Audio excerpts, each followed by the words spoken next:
I first saw him walking past the front desk like he owned the building, shiny dress shoes tapping that slick tile floor, louder than they needed to be. Didn't shake hands, didn't smile, didn't even look around. Just strolled in with that stiff leather briefcase and a face that said he already had his mind made up. Name was Nolan Garrett, our new CEO. Maybe 36 or 37. The kind of young that doesn't come with energy, it comes with entitlement. Guys like him walk in thinking they're here to rescue us. Truth is, they don't know the first thing about how anything actually runs. I'd been sitting in my corner office, nursing my third coffee of the morning and reading through last quarter's contract renewals. The door to the executive suite opened, and there he was. Perfect suit. No coat even though it was cold as hell out. Tall. Way too sure of himself. Corporate had sent out one of those phony emails the week before. We're thrilled to welcome Nolan Garrett as our new CEO, ushering in a bold new era of strategic transformation. That kind of sugar-coated nonsense. You read enough of those over 20 years, and you start seeing the real message behind the words. Quick note. Before listening, share which city or country you're watching from. He didn't stop at my office, didn't glance, nothing. Just passed right by like I wasn't even there. I wasn't top brass, but I wasn't nobody either. 22 years at Ridgemont Systems. Started in logistics, moved to client relations, spent the last decade handling our biggest international accounts, especially North River Automotive out of Osaka. I'd seen CEOs come and go. Some shook hands, some made speeches. This one walked like the place was already his, and maybe it was. That briefcase wasn't just full of papers. It was full of decisions already made. I got up and shut my door. Not because I was scared. I just didn't feel like being watched when the next email dropped. The office always gets weird when someone like Nolan shows up. Even the walls feel it. The silence shifts. People talk a little softer. You can smell the fear before it hits your inbox. No one said it out loud, but we all knew. Somebody was getting cut. Maybe a whole group. And once the slicing starts, it doesn't stop at dead weight. It goes wherever the numbers tell it to.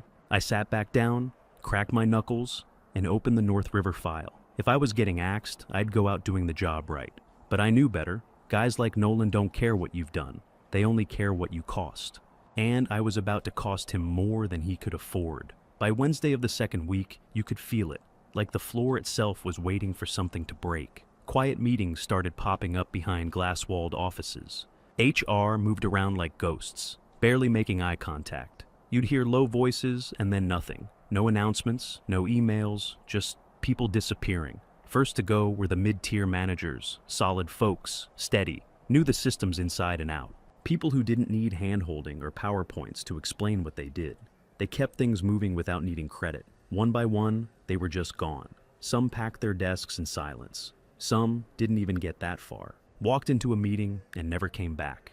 Their replacements showed up the same day. All Nolan's people. You could tell by the clothes, tailored suits, pocket squares, shiny watches that screamed, "Look at me." Fresh off LinkedIn, full of buzzwords and fake smiles, one of them stopped by my desk, all friendly. "Hey, do we have a current contact list for all client-side regional managers?" I couldn't find it in the shared drive. I stared at him. "You mean the list we retired 4 years ago when they centralized international accounts? That list?" He blinked like I'd spoken another language. "Oh, guess I'll check with IT. I didn't bother correcting him. He wouldn't last 6 months. They called it modernization.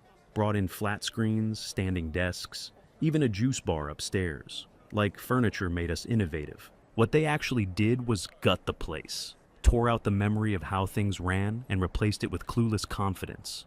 These kids were good at talking fast and doing nothing.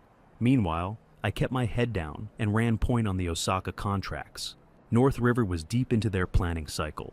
Timelines, production rollouts, new logistics pathways. Stuff we'd spent years building trust around. One misstep, and they'd walk. But I knew what was coming. Nolan was moving fast. Too fast. I could see the pattern. Layoffs first, reorgs next, then redundancy reviews. He wasn't making decisions with people in mind. It was all numbers and optics. On Thursday, I passed by the break room and saw Trina from accounting crying quietly in the corner. I didn't ask what happened. I already knew. Her boss was gone, her backup was gone, and some 28-year-old with a business degree from Chicago was now telling her how to do a job she'd done better than anyone for 15 years. The worst part, no one said anything. That's how fear works. It doesn't scream, It's silences. I didn't say much either. I'd seen this before. Different suits, same story. But every time Nolan walked past me, my gut got tighter. He still hadn't spoken a word to me. Still hadn't asked about North River, or the other international clients I handled. Hell, he probably couldn't even tell you what I did. I was a line item to him. Salary plus benefits. Nothing more. I stayed late most nights that week. Not because I was scared. Because I knew the axe swings wild when the guy holding it doesn't know what he's cutting. So I stayed sharp. Filed reports early. Flagged red lines in the Japan account with full documentation. Covered my ass. Because I wasn't gonna beg for a seat at a table I built. I was gonna make sure that if he came for me, it'd cost him more than he could cover. Next Thursday, we were all crammed into the main conference room. Same stale coffee, same stiff chairs, same tension, thick enough to chew. Nolan stood at the front, sleeves rolled, hands moving like he was giving a TED talk. Cutting waste, streamlining departments, strategic realignment. He said it like he just invented the concepts. A few of the new hires nodded along. The rest of us, we sat still. No one wanted to blink the wrong way. Then he dropped the real hammer. Every team will be reviewed over the next 2 weeks. Top down, no exceptions. I didn't move, didn't ask questions. I just looked around, saw shoulders stiffen, saw lips pressed tight. A couple folks glanced down at their phones, probably checking bank apps or texting their spouses. Some of us had kids in college. Some had mortgages younger than this CEO. He kept going like we were a room full of interns. We're building leaner systems, smarter operations. Every role must add measurable value. That phrase, measurable value, might as well be a bullet. Guys like Nolan don't see relationships or history, just columns and costs. Loyalty means jack when someone's chasing a bonus. After the meeting broke, people scattered fast. You could feel it. Everyone scrambling to look busy, stay seen, stay useful. I was gathering my notes when I heard him behind me. Hey, you, remind me your name? I turned. Warren, Matt Warren. He nodded like he was pretending to remember. Right, what do you do again? I kept my voice steady. I manage our Japanese client relationships, not just communication, culture, contracts, face, reputation, especially North River Automotive. He blinked. Dead stare, like I just recited a grocery list in a foreign language. Then he smiled, tight, fake. Right, yeah, appreciate the work you're doing. We're outsourcing a lot of that soon. Then he walked away, just like that. Half a conversation, zero understanding, outsourcing. To who? Some offshore vendor who barely knows the time zone, let alone the dynamics of a billion-dollar Japanese manufacturing relationship. I went back to my office and shut the door. Didn't sit. Just stood there for a second, staring at the wall. He had no idea what I actually did. He didn't understand the dinners, the flights, the gift exchanges, the hours spent earning trust 1 damn inch at a time. He didn't know how quick you could lose a client like North River just by mishandling a single phrase. Not because of price, because of pride. I sat down and opened the current project file. We were weeks away from a major contract renewal.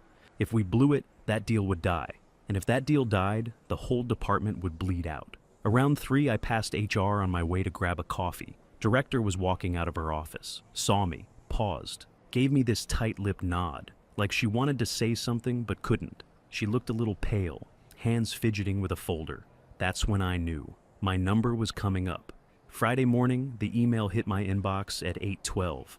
Subject line, meeting, 10:30 a.m., no agenda, no title, just Nolan and HR listed as attendees. Didn't need a memo to know what that meant. The office was too quiet when I walked in.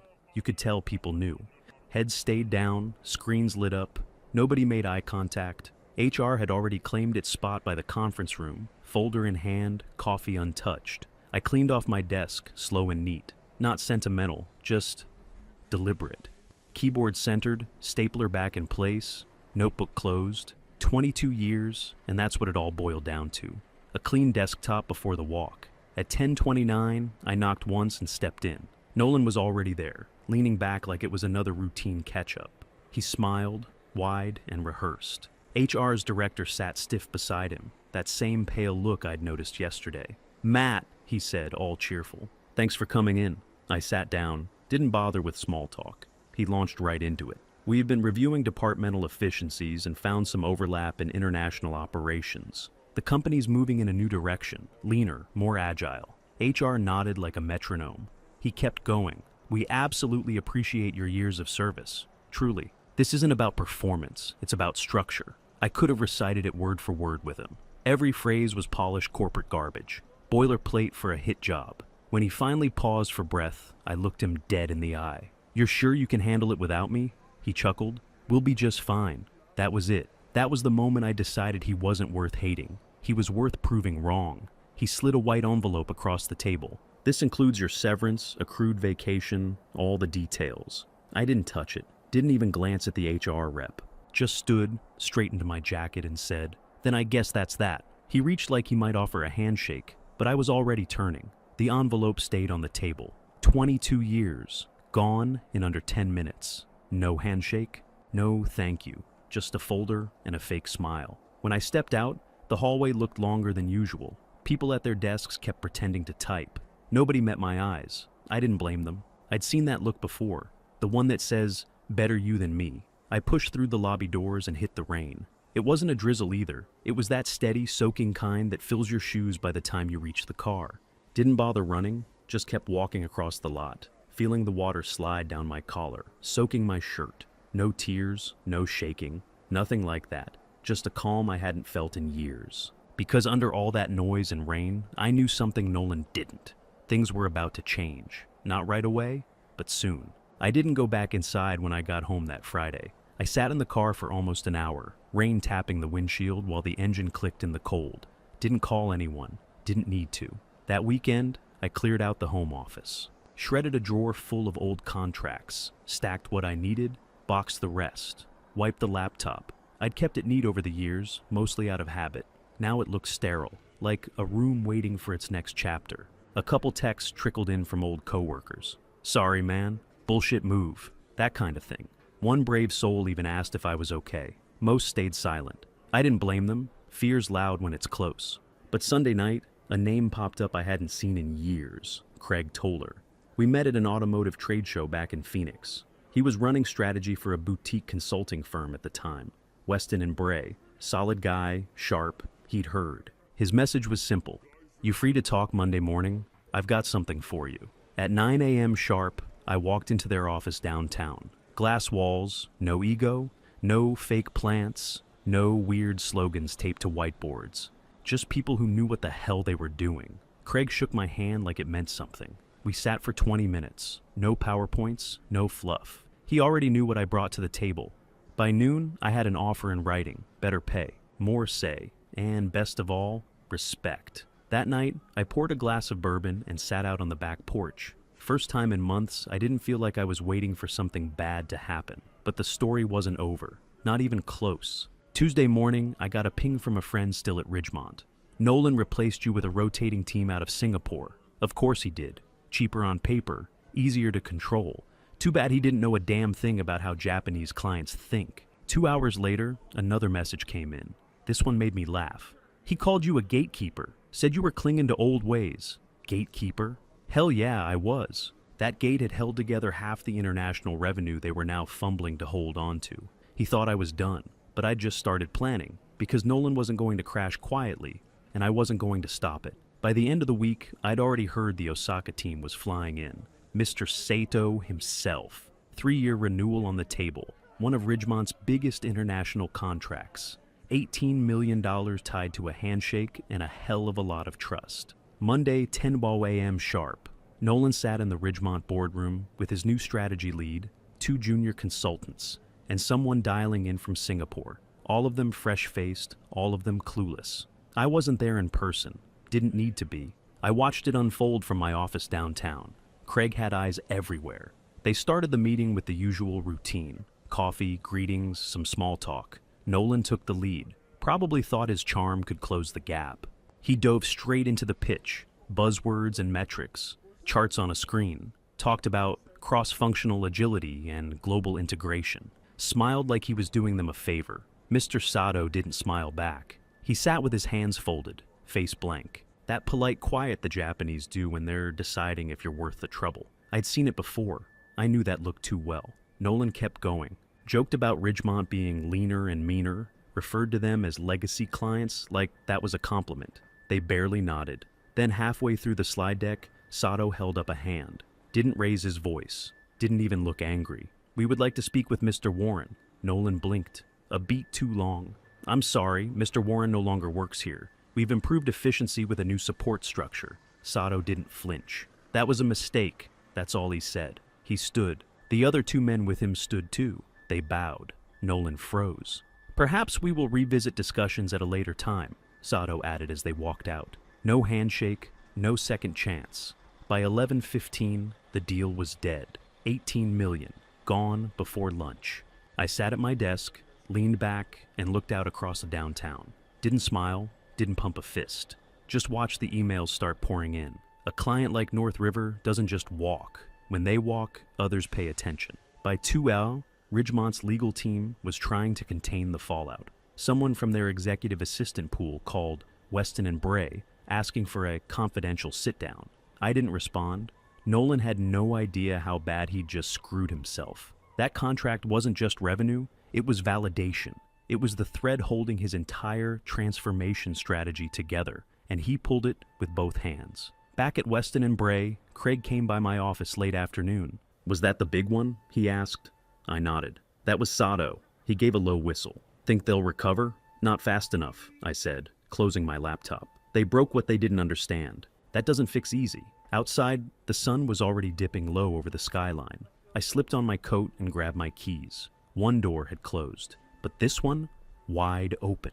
I was halfway through drafting a proposal when my phone rang Thursday afternoon. Number popped up with a familiar area code, but I knew that voice before he even said his name. "Hey Matt," Nolan said, all fake casual like we were old buddies. "Thought maybe we could collaborate, talk options, maybe bring you back on a consulting basis." I let him talk. His tone was light, but there was a twitch under it, something tight, rushed, the kind of panic you can't quite hide. Translation: the walls were closing in, and he needed someone to clean up his mess. "I'm open to a conversation," I said. "You know where to find me?" He asked if we could meet that evening. I told him no. "Friday, 9. My office." He paused for half a beat too long, then agreed. Next morning, he showed up 5 minutes early, smiling like none of it ever happened. Slick suit, that same leather briefcase, but the shine was wearing off. I let him in, shut the door, didn't offer him coffee. He stood awkwardly for a second, then eased into the chair across from me. "Appreciate you taking the time," he said, like I didn't know he'd been cornered.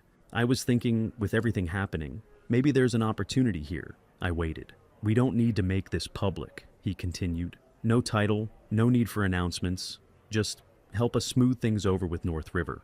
Quietly, informally." I leaned back, kept my face still. "You want me to patch the hole you drilled through your own hull?" I said. He gave that nervous chuckle, tried to brush it off. "Come on, let's not frame it like that." I nodded slowly. "Sure." His eyes lifted. "Really?" "Yeah," I said, "but on my terms." He shifted in the chair. "Okay, what terms?" "You'll find out." He laughed again, but softer this time. Uneasy, I didn't. He left 20 minutes later. Didn't shake my hand on the way out this time. That weekend, I got to work. Not on their problems, on mine. On my plan, the real one. Quiet, sharp, permanent. I didn't care about saving Ridgemont.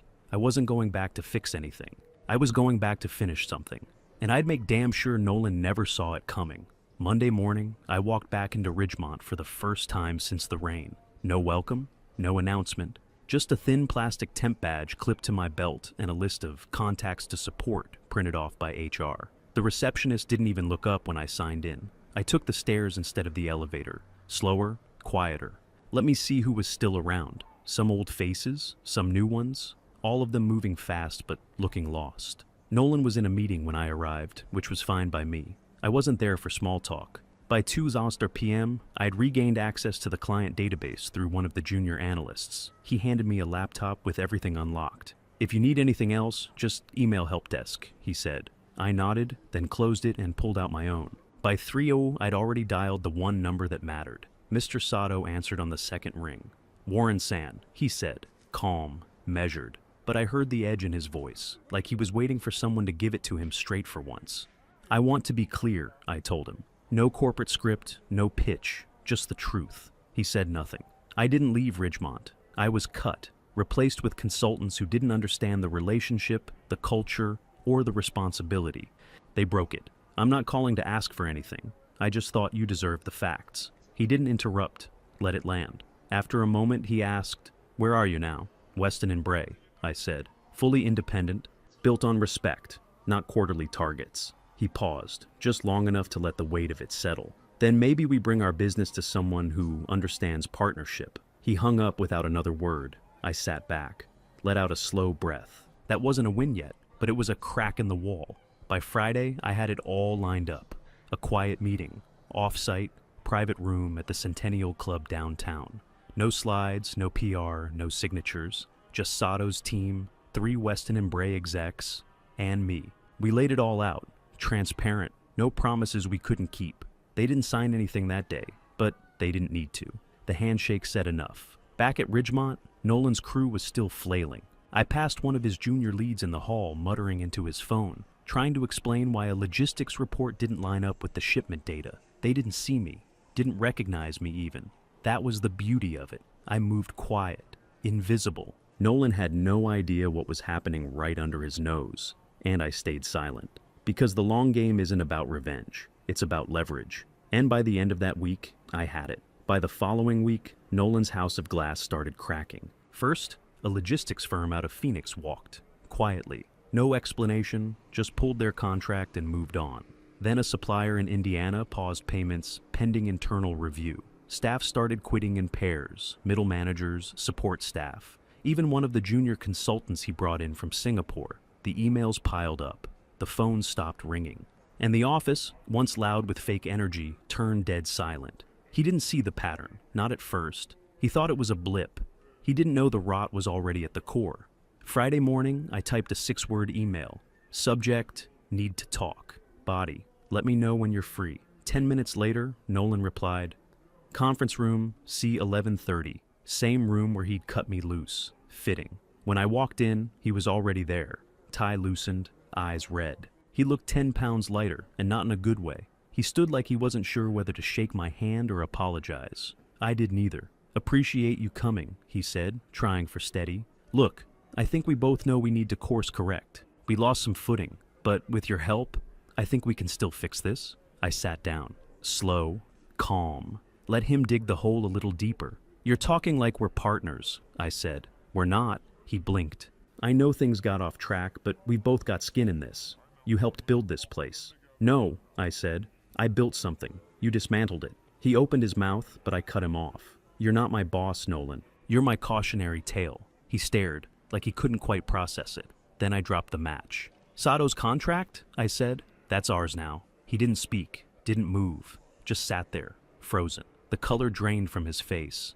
He looked down at the table, then back at me, but the fight was gone. That was the moment he realized the engine was already dead, and I wasn't coming to jumpstart it. I stood, adjusted my cuff. "I didn't do this to you," I said. "You did." Then I turned and walked out. No looking back, no satisfaction speech, just the weight of the silence behind me. This time, I wasn't coming back. Ridgemont didn't explode. It just sagged, like a tent with the stakes pulled out. Didn't make a sound, just slowly collapsed under its own weight. By the end of the quarter, the board pushed Nolan out, called it early retirement, but everyone knew what it meant. No press release, no send-off. One day he was there, the next he wasn't. They brought in some gray-haired consultant from DC to clean up the mess. Interim title, steep hourly rate, big promises, too little, too late. The clients that mattered had already crossed the street. Weston and Bray didn't take them all, just the ones worth keeping. The ones who understood value wasn't about volume, it was about trust. I didn't have to sell them on anything. They came because they knew I knew them. That was the difference. Nolan never learned it. A few weeks later, I was heading to lunch with Craig, small sushi spot 2 blocks from our office. As we crossed Franklin Avenue, I looked up. Ridgemont's building. It looked smaller somehow, like it had aged 10 years in one. Blinds closed, lights off on half the floor. The big sign out front still there, but the gold lettering was starting to peel. I didn't stop, didn't wave, just kept walking. I didn't need to burn the place down. I just opened a door and let the wind do the rest. Nolan, I heard he's trying to start something new. Some advisory firm or consulting outfit. Probably trying to rebrand himself as a turnaround expert.